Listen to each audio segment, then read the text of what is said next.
Hey Steve, happy Tuesday. We just flew in last night, so good to be back. I just want to talk to you about inventory in Southwest Florida. We're at 21,152 units. What does that mean? We're down 6% since the week prior. So we dropped 6% of inventory week over week. Estero, we have 720 units as of today, so we dropped 7% since last week. And this is what I'm been preaching the last little bit here, how this market, that lull period that we've experienced where everything was kind of like sideways for a bit, and it didn't have any movement. It was a little bit drops like this, and now we're starting to see this upward trend right now. And I'll give you a few examples. For us, we did 7-8 deals in the last 4 to 5 days. It's been a hectic week.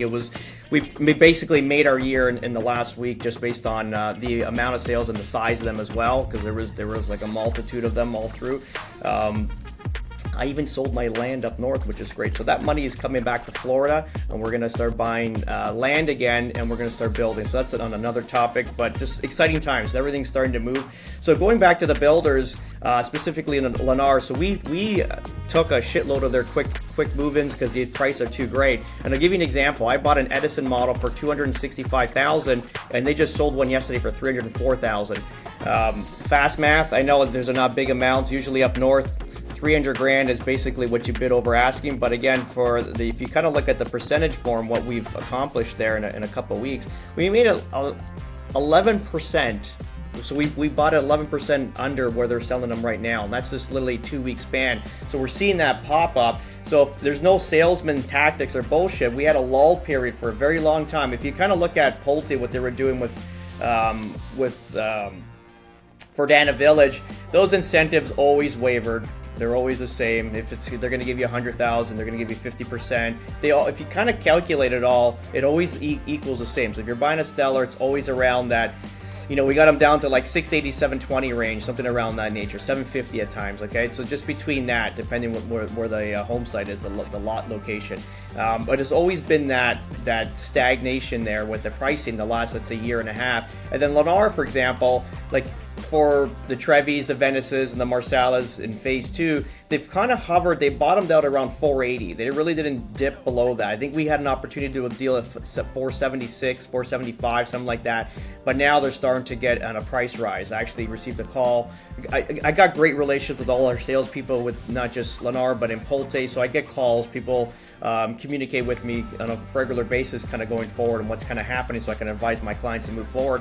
And we have another call from the Lennar in Verdana, and the same thing is like your clients that are coming down, because we have appointments at the end of the month from some of the clients coming in from the Midwest, is lock them in now, try to figure this out, because we're going to get price increases very shortly.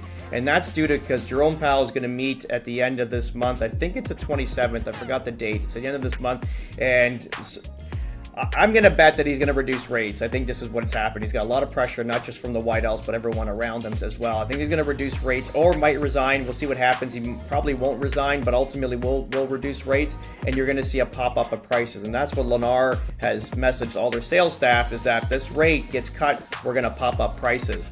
Another example, I tried to negotiate a deal on Sunday, same community where we kind of popped up all these sales, and the negotiations were not there anymore. It was like the take it or leave it kind of thing, and that's what we kind of experienced when we first started buying real estate out here 3 years ago. So same idea, where it's like take it or leave it, but it's at a good price.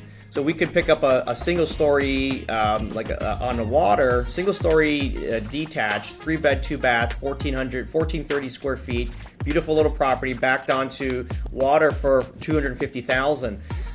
What was advertised to me prior was $240, and then we had one deal in the pipe, and then clients kind of waited a few days, and then these guys saw a whole bunch of activities. They don't have any emotional attachment to me, their sales staff, or our clients, because there's going to be 10 coming through that door the next day, so they really don't care. So we have to pop things when they're hot. So again, these are very small amounts, but $240, and now we can do this deal at $250, which is still a great deal considering it's going to be cash positive, and it's going to give you like an 8% cap return. It's a whole bunch of great investments to it. But the pushback is there, take it or leave it. So we called their bluff on Sunday, and we said, well, we're not going to move forward. And I was hoping we're going to get a call or something, but I figured it's not as much, because the attitude changed there. They're coming out with a lot more confidence. Why? Because there's a lot more sales happening. So there you go right now. So we're losing our negotiation going forward, but mind you, the prices are still damn good, because if we can get this single story detached back down to a lake for $250, they're advertising the new ones that are going to be coming out in phase 2 for like $280, $279, $280.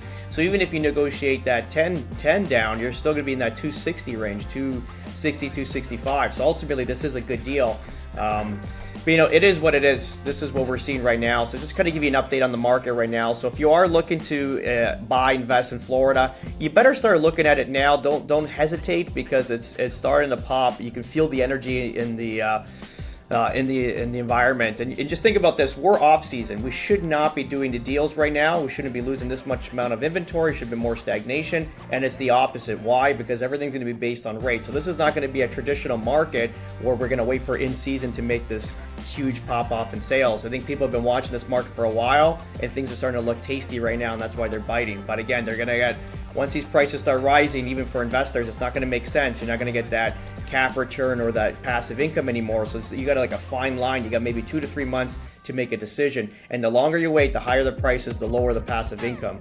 And for clients that are buying secondary properties and stuff like that, like, don't waste any time. At least check in to kind of see where you're at, and see if it makes sense to you right now to pull the trigger, because ultimately we're starting to get that rise, and you can tell with the confidence level in the builders. And just one more before we get off: Lennar, 8 days, 18 sales, Verdana Village. Take that. That's like a 2021, 22 kind of deal right there. They're unloading all kinds of properties. Why? People are buying. The deals are good. That's pretty much it. Have a great day. If you have any questions, please reach out.